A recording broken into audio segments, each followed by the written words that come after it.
Harry Potter et les méthodes de la rationalité, chapitre 61. L'expérience de la prison de Stanford, secret et franchise, partie 11.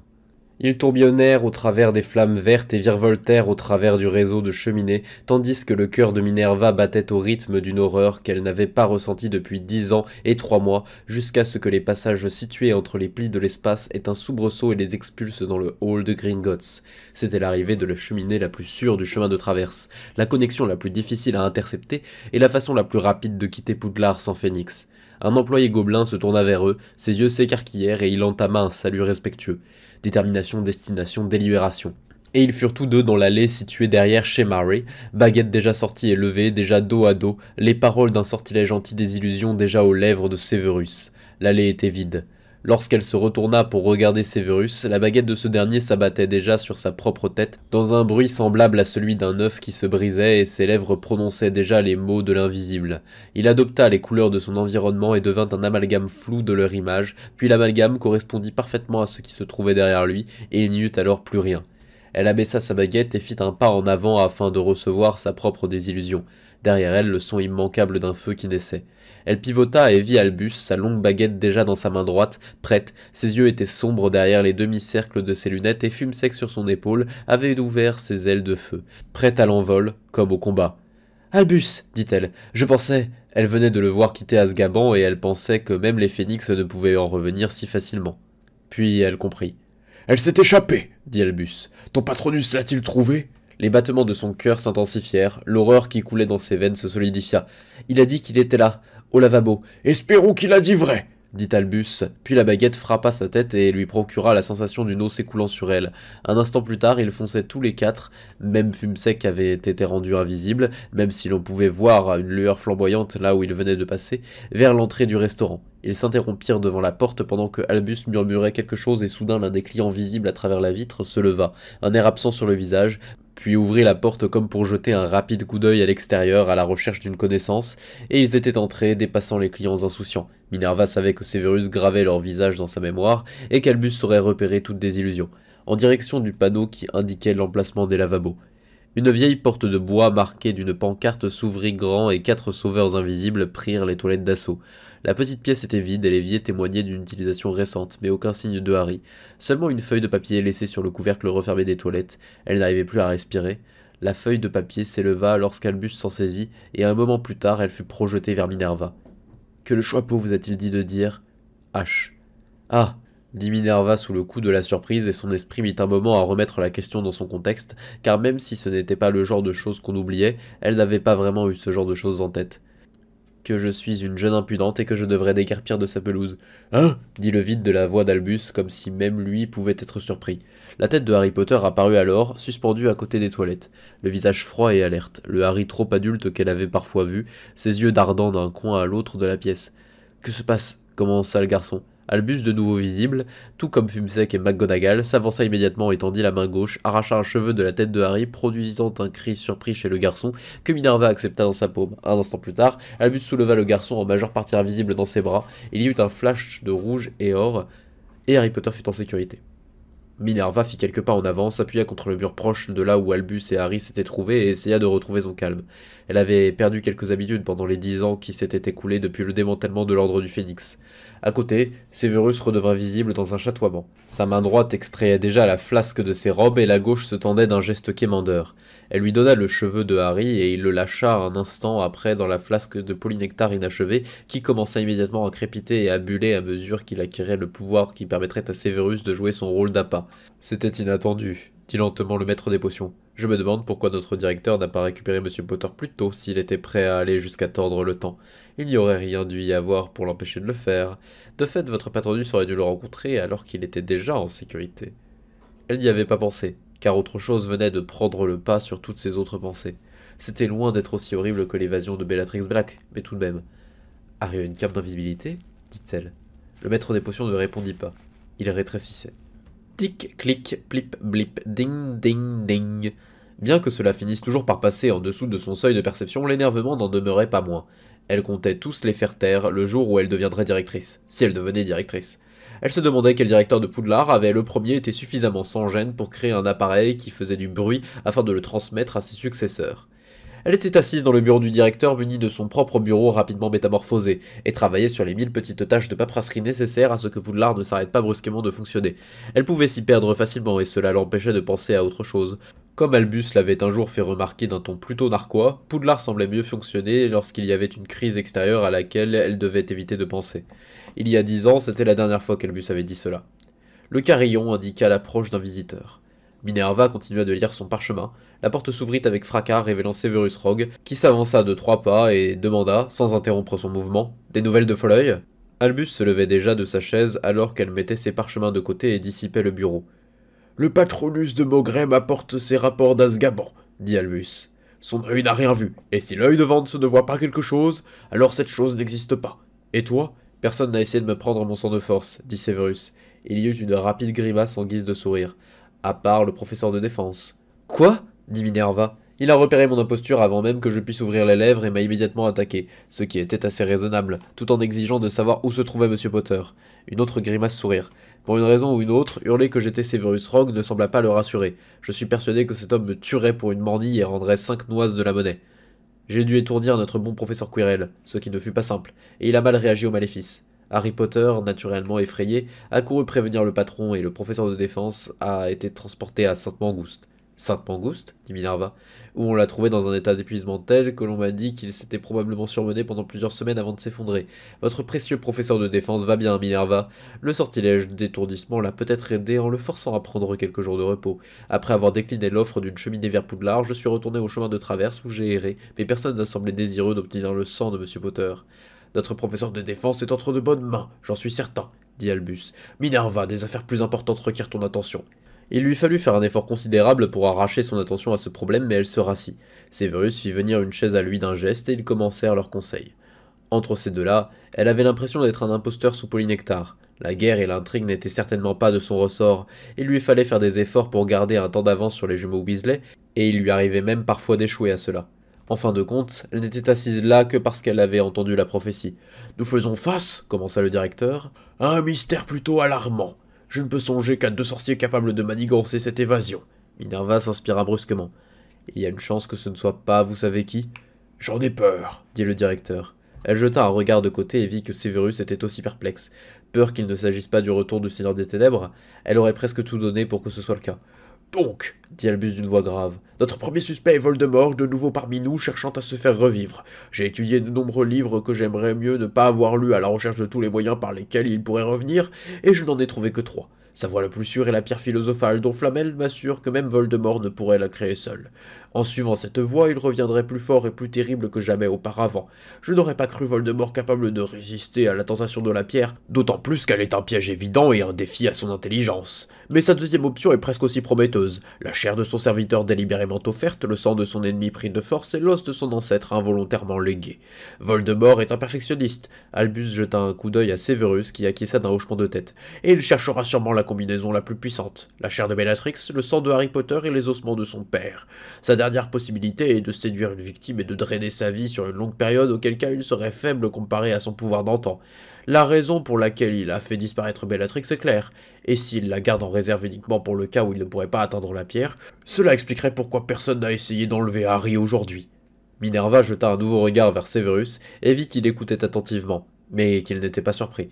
Ce qui n'est pas clair, continua le directeur, c'est la façon dont Voldemort aurait pu manigancer cette évasion. Une poupée de mort a été laissée à la place de Bellatrix. Son évasion était donc censée rester inaperçue. Et même si cela a mal tourné, les détraqueurs ne sont plus parvenus à la trouver après nous avoir prévenus. Azkaban est resté impénétrable pendant des siècles, et je ne peux imaginer par quel moyen Voldemort a accompli cette évasion. Cela n'a peut-être que peu d'importance, dit Severus, son visage parfaitement neutre. Pour accomplir ce que nous sommes incapables d'imaginer, il suffit au Seigneur des Ténèbres d'avoir une meilleure imagination que nous. Albus acquiesça d'un air lugubre. Il existe malheureusement un autre sorcier qui se rit de l'impossible. Un sorcier qui, il y a peu, a développé un nouveau et puissant sortilège qui aurait pu rendre les détraqueurs aveugles à l'évasion de Bellatrix Black. Et il est impliqué lui aussi, pour d'autres raisons. Le cœur de Minerva manqua quelques battements. Elle ne savait pas comment ni pourquoi, mais une appréhension terrible était en train de naître en elle quant à l'identité de cette personne. « Et de qui s'agirait-il » dit Severus, visiblement perplexe. Albus se pencha et dit les mots funestes qu'elle avait redoutés. « Harry James Potter Evans Verse. »« Potter » demanda le maître des potions. « et sa voix d'habitude soyeuse était plus choquée que Minerva ne l'avait jamais entendu être. « Monsieur le directeur, s'agit-il de l'une de vos plaisanteries? Il est en première année à Poudlard. Un accès de colère et quelques farces puériles aidées d'une cape d'invisibilité ne font pas de lui... »« Ce n'est pas une blague, dit Minerva, d'une voix à peine au-dessus du chuchotement. Harry fait déjà des découvertes novatrices en métamorphose, Severus, mais je ne savais pas qu'il faisait aussi des recherches en sortilèges. Harry n'est pas un élève de première année ordinaire, dit le directeur d'un ton solennel. Il est marqué comme l'égal du Seigneur des Ténèbres et possède un pouvoir que le Seigneur des Ténèbres ignore. Severus la regardait, et il aurait fallu bien le connaître pour voir que c'était un regard suppliant. Dois-je prendre ceci au sérieux? Minerva se contenta de hocher la tête. Quelqu'un d'autre est-il au courant de l'existence de ce sortilège nouveau et puissant? Demanda Severus. Le directeur regarda Minerva d'un air contrit. Elle le sut. Elle le sut avant même qu'il ne le dise et voulut crier à s'en faire brûler les poumons. Et dit « Quirinus Quirrell. » Pourquoi? Dit-elle d'une voix qui aurait dû faire fondre la moitié des appareils du bureau. Monsieur Potter a-t-il ne serait-ce que parlé de son brillant sortilège d'évasion de prison à notre professeur de défense? Le directeur passa une main fatiguée et ridée sur son front qui était tout aussi ridé. Quirinus s'est juste trouvé être présent, Minerva. Même moi, je n'y ai vu aucun mal sur le moment. Le directeur hésita. Et Harry a dit que son sortilège était trop dangereux pour être expliqué à lui ou à moi. Et lorsque je l'ai de nouveau interrogé aujourd'hui, il a insisté sur le fait qu'il ne l'avait toujours pas expliqué à Quirinus et qu'il n'avait pas non plus laissé tomber ses barrières occlumantiques en présence du professeur de défense. Monsieur Potter est un occlumens, tu lui as donné une cape d'invisibilité, et il est immunisé contre le Veritaserum, et il est ami avec les jumeaux Weasley. Albus, as-tu la moindre idée de ce que tu as déchaîné sur cette école? Sa voix était presque devenue un cri perçant. Lorsqu'il sera arrivé en 7e année, il ne restera rien de Poudlard hormis un trou fumant. Albus se pencha dans son grand fauteuil rembourré et dit en souriant « N'oublie pas le retourneur de temps !» Elle cria alors, mais doucement. Severus enchaîna d'une voix traînante. « Devrais-je lui apprendre à mijoter du polynectar?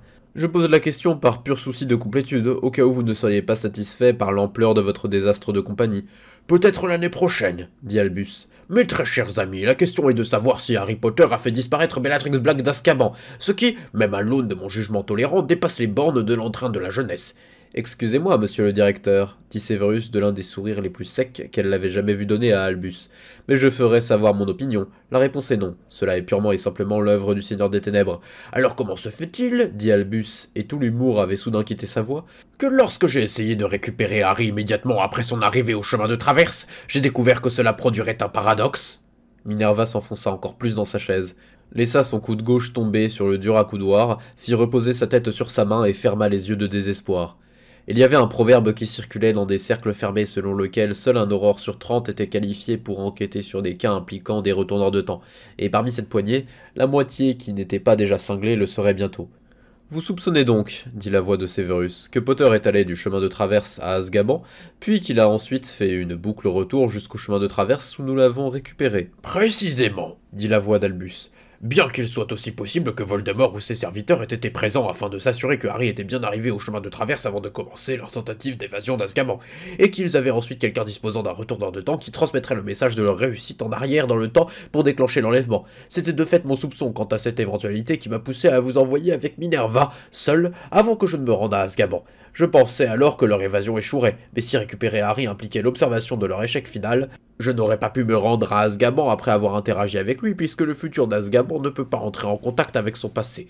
Lorsque, à Azkaban, je n'ai reçu aucun message ni de toi, ni de Minerva, mais ni de Flitwick, à qui j'avais dit d'essayer de vous contacter, j'ai su que votre interaction avec Harry Potter avait constitué une interaction avec le futur d'Azkaban, ce qui voulait dire que quelqu'un envoyait des messages dans le temps.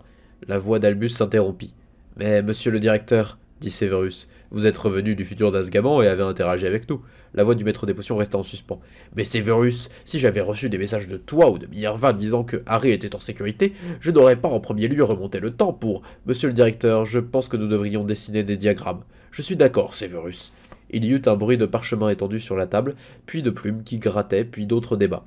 Minerva était assise dans la chaise, la tête dans sa main, les yeux clos. Elle avait un jour entendu cette histoire au sujet d'un criminel qui était entré en possession d'un retourneur de temps parce que le département des mystères avait pris l'exécrable décision de lui en confier un. Un aurore avait reçu pour tâche de suivre la piste de ce criminel du temps anonyme et avait lui-même reçu un retourneur de temps. Et l'histoire se terminait alors qu'ils étaient tous deux dans l'asile de Sainte-Mangouste réservé aux cinglés irrécupérables. Minerva resta assise là, les yeux clos, et s'efforça de ne pas écouter ce qu'il disait, de ne pas y penser, de ne pas devenir folle. Au bout d'un moment, les débats semblèrent s'être taris, et elle dit Le retourneur de temps de Monsieur Potter ne peut opérer qu'entre 9 heures du soir et minuit, Albus. A-t-on touché à la coque protectrice? Pas selon mes sortilèges plus raffinés.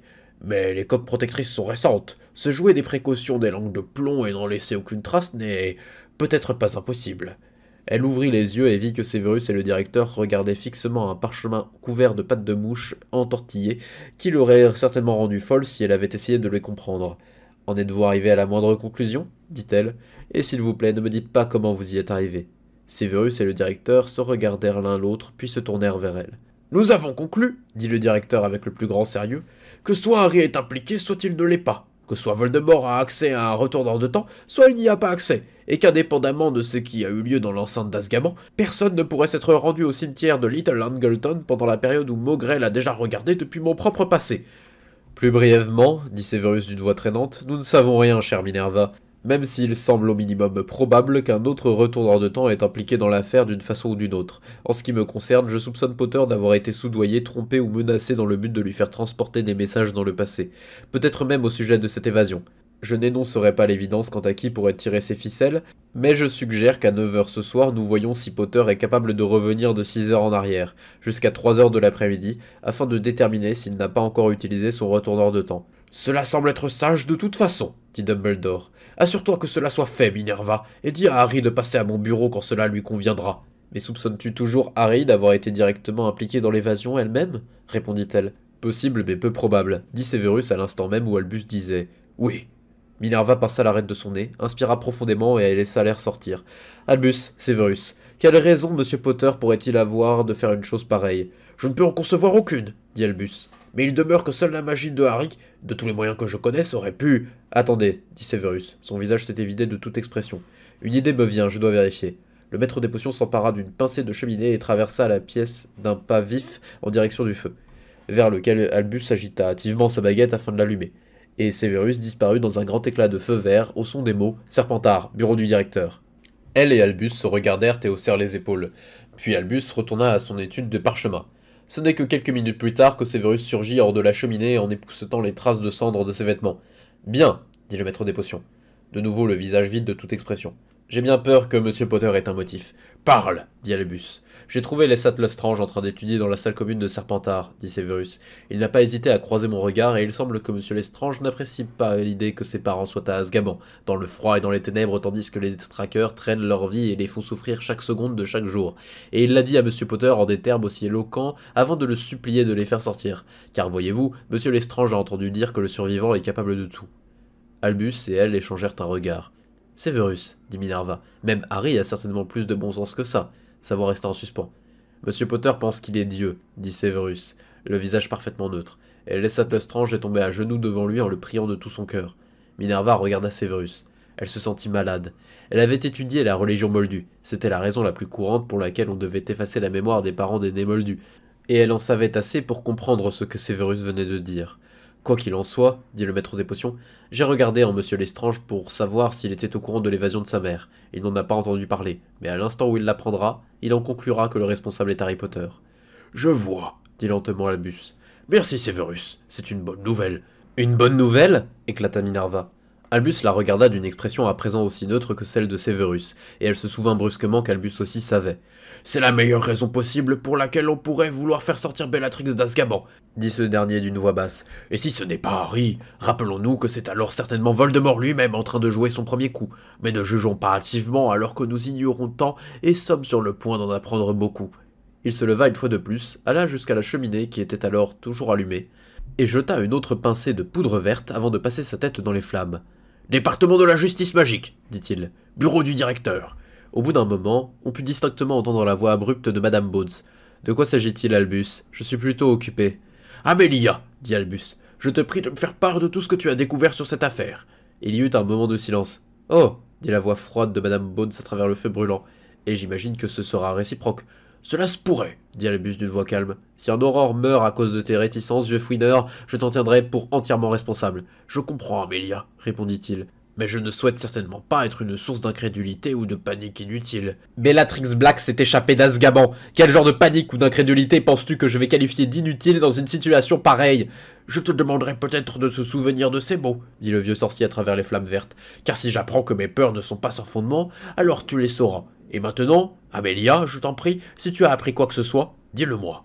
Il y eut un autre silence, puis la voix de Madame Bones dit « J'ai une information qui me vient de 4 heures dans le futur, Albus. En veux-tu toujours ?» Albus s'interrompit. Soupesant, Minerva le savait, l'éventualité qu'il puisse vouloir revenir plus de 2 heures dans le passé. Car on ne pouvait envoyer des informations plus de 6 heures dans le passé, pas même en utilisant plusieurs retourneurs de temps. Et dit enfin « Oui, s'il te plaît. » « Nous avons eu de la chance, dit la voix de Madame Bones. L'un des aurores témoins d'évasion est un moldu, et il nous a dit que le sortilège de feu volant, comme nous l'avons appelé, n'est peut-être pas un sort du tout, mais un produit de l'artisanat moldu. Ce fut alors comme un coup de poing dans l'estomac, et la nausée de Minerva redoubla. Quiconque avait observé la Légion du Chaos savait de qui cela révélait la marque. La voix de Madame Bones continua. Nous avons fait venir Arthur Weasley du service des détournements de l'artisanat moldu. Il en sait plus sur les fabrications moldues que tout autre sorcier. Nous lui avons donné les descriptions que les aurores avaient fait de la scène, et il a percé ce mystère. C'est un produit de l'artisanat moldu appelé une foulier, et ils appellent ça comme ça parce qu'il faut être fou allié pour monter à bord de l'une d'entre elles. Il n'y a pas 6 ans, l'une de leurs fouliers a explosé, ce qui a tué des centaines de moldus en l'espace d'un instant et a failli mettre le feu à la lune.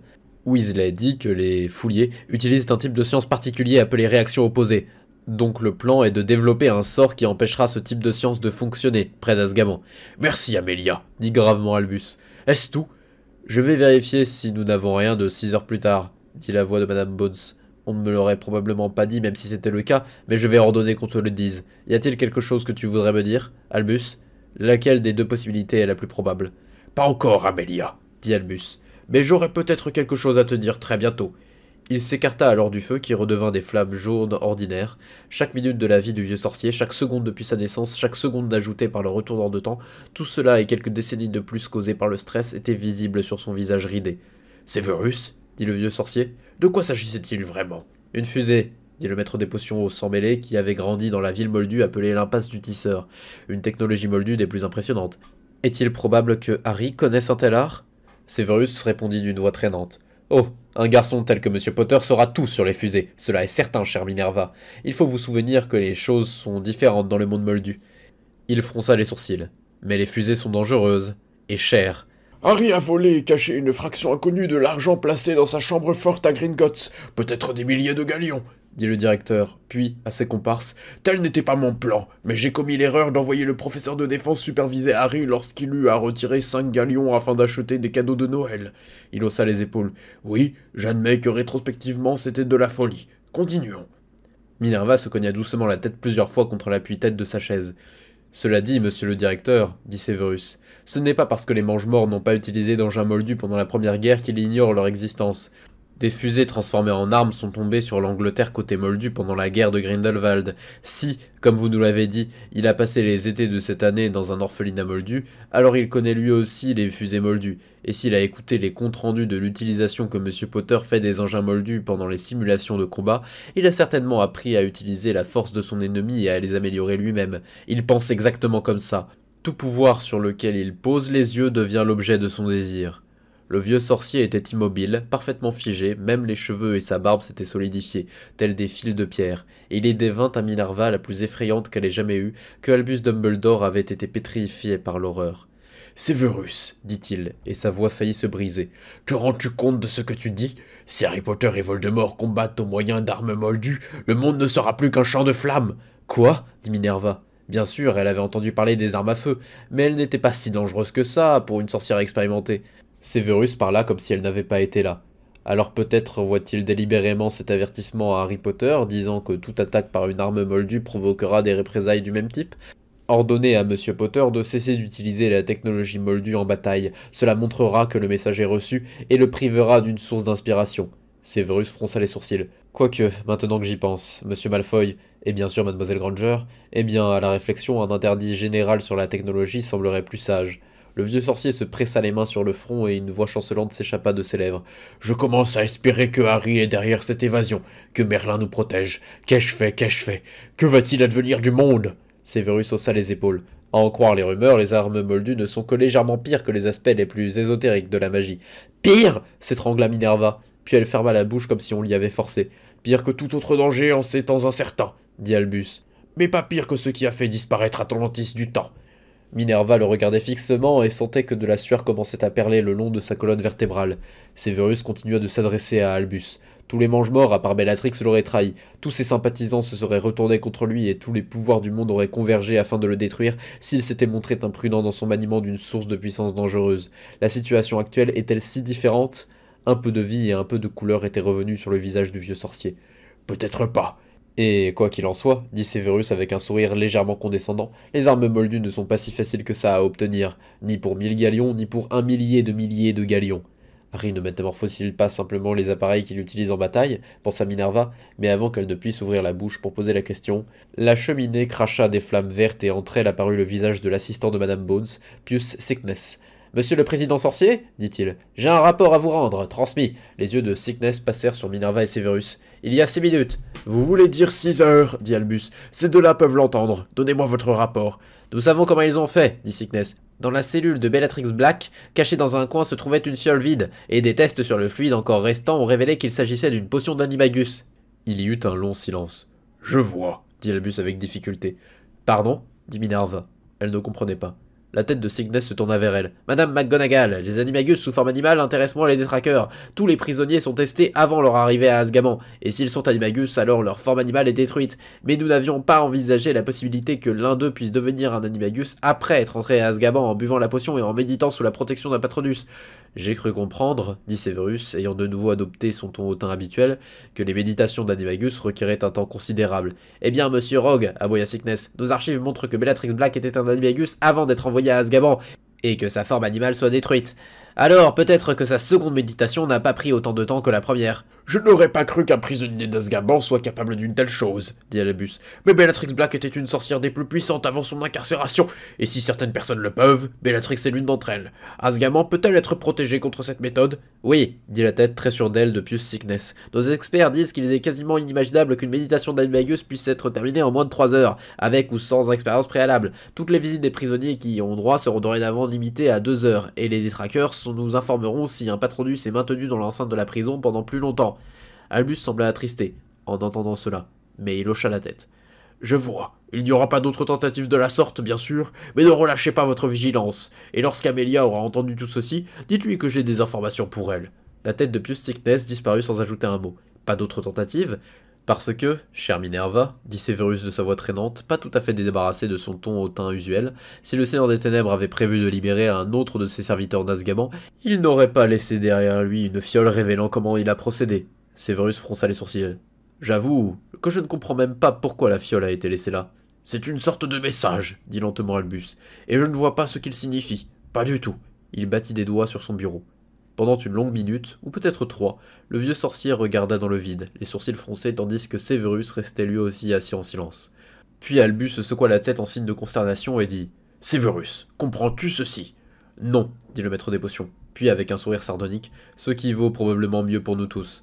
Quoique nous ayons été censés en déduire, cette partie du plan a échoué. Vous êtes maintenant certain que c'est, vous savez, que c'est Voldemort ?» dit Minerva. « Un autre mange-mort ne pourrait pas avoir trouvé cette idée ingénieuse. » « Et qui saurait aussi ce qu'est une fusée ?» dit sèchement Severus. « Je ne crois pas que les autres mange-morts étaient aussi férus d'études moldues. C'est lui. »« Je suis d'accord. C'est lui, » dit Albus. Azkaban est demeuré invaincu pendant des siècles pour tomber face à une potion d'animagus ordinaire. C'est trop malin et trop impossible, ce qui a toujours été la marque de Voldemort depuis l'époque où il était connu sous le nom de Tom Riddle.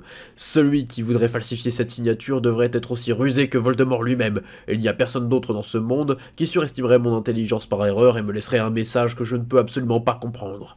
À moins qu'il ne vous ait parfaitement estimé, dit Severus d'une voix sans timbre. Auquel cas, c'est exactement ce qu'il voulait que vous pensiez. Albus soupira. En effet, mais même s'il m'a parfaitement trompé, nous pouvons au moins en conclure avec certitude que ce n'était pas Harry Potter. Cela aurait dû être un soulagement, et pourtant Minerva sentit le froid se répandre à travers sa colonne vertébrale, et ses veines à travers ses poumons et ses os. Elle se souvenait des conversations semblables. Elle se souvenait de conversations semblables il y a 10 ans, à une époque où le sang coulait tant à travers l'Angleterre qu'il formait des fleuves, où les sorciers et les sorcières qu'elle avait un jour eus pour élèves se faisaient massacrer par centaines. Elle se souvenait de maisons qui brûlaient, d'enfants qui hurlaient, d'éclats de lumière verte. « Que direz-vous à Madame Bones » chuchota-t-elle. Albus se leva et marcha jusqu'au centre de la pièce, sa main effleurant les appareils, ici un instrument lumineux, là un autre sonore. Il réajusta ses lunettes, d'une main, et utilisa l'autre pour recentrer sa longue barbe d'argent sur ses robes, puis le vieux sorcier se retourna et leur fit face. « Je leur dirai le peu que je sais de l'art noir nommé Horcrux par lequel une âme est privée de la mort, dit Albus Dumbledore d'une douce voix qui semblait emplir toute la pièce, et je leur dirai ce qui peut être fait de la chair du serviteur. Je lui dirai que je reconstitue l'ordre du Phénix, je lui dirai que Voldemort est de retour, et que la seconde guerre des sorciers a commencé. » Quelques heures plus tard, l'horloge antique placée contre le mur du bureau de la directrice adjointe avait des aiguilles d'or et des ombres d'argent. Elle tic-taquait et s'ébranlait sans bruit à mesure qu'elle avançait car un sortilège de silence avait été lancé sur elle. L'aiguille d'or des heures s'approcha du œuf d'argent. L'aiguille d'or des minutes fit de même. Les deux composants du temps proches l'un de l'autre sur le point de se trouver au même endroit sans jamais être entrés en collision.